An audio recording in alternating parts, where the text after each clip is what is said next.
Chez les gens qui sont prédisposés à faire des varices, le collagène est de moins bonne qualité que chez les gens qui ne le sont pas. Et sous l'effet de la pression, c'est comme un ballon que vous soufflez puis que vous dégonflez. Le ballon ne va pas reprendre, ou sa ballonne, comme on dit ici, ne va pas reprendre sa forme initiale. Donc, ça va rester un petit peu plus large. Et là, les valvules n'arrivent plus à se rejoindre dans le milieu. Alors, le sang va être porté à aller, comme ici, vers le bas. Ce qui fait que, dans le bas de votre jambe, vous allez voir des vaisseaux dilatés. Et c'est ce qu'on va appeler des varices, des veines tortueuses, surgessantes, avec une certaine pression dedans.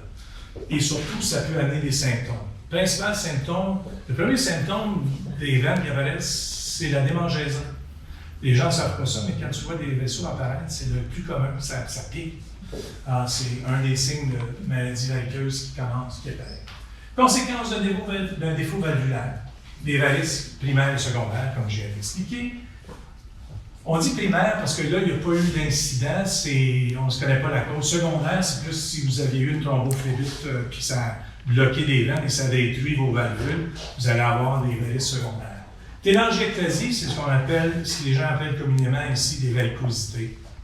Faites attention, il y a une différence entre varicosité en français et varicosité en anglais.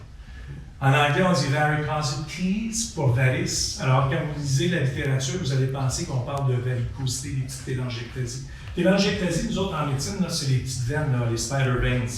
Ça, c'est des télangiectasies. Petite bleue. Conséquence, ça peut être bleu et rouge. Il y en a les deux couleurs. Mauve aussi. Et les dents.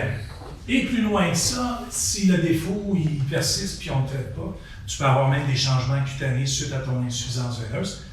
Les dermites, là, je disais la démangeaison, les gens, ça démange tellement qu'ils se grattent, ils vont faire des dermites puis de l'exfoliation, ils vont s'arracher de la peau. Ils risquent de se faire des blessures, puis ça peut aller aussi loin que les ulcères variceux. Mais là, on ne parle pas de ça, on va parler de l'utilité de porter un bas de soutien chez même les personnes normales. Alors, solution. La contention grâce au bas de soutien, qu'est-ce que ça fait? Ça va augmenter la vitesse de circulation. Le fait d'appliquer une pression à l'extérieur, comme ça, vos veines sont moins dilatées et ça rend l'effet de pompe de votre mollet plus efficace. En contractant, le sang est propulsé vers le haut plus facilement et ça va plus vite. On diminue comme ça la dilatation veineuse. Ça va aussi augmenter la pression, en augmentant la pression tissulaire. Vous allez voir une photo après microscopique, d'échographie plutôt. Ça comprime les tissus, donc il y a moins d'édème.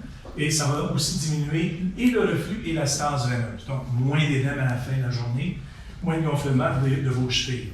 Il y a une corrélation étroite entre l'amélioration des symptômes et la force et la durée de l'application de la contention.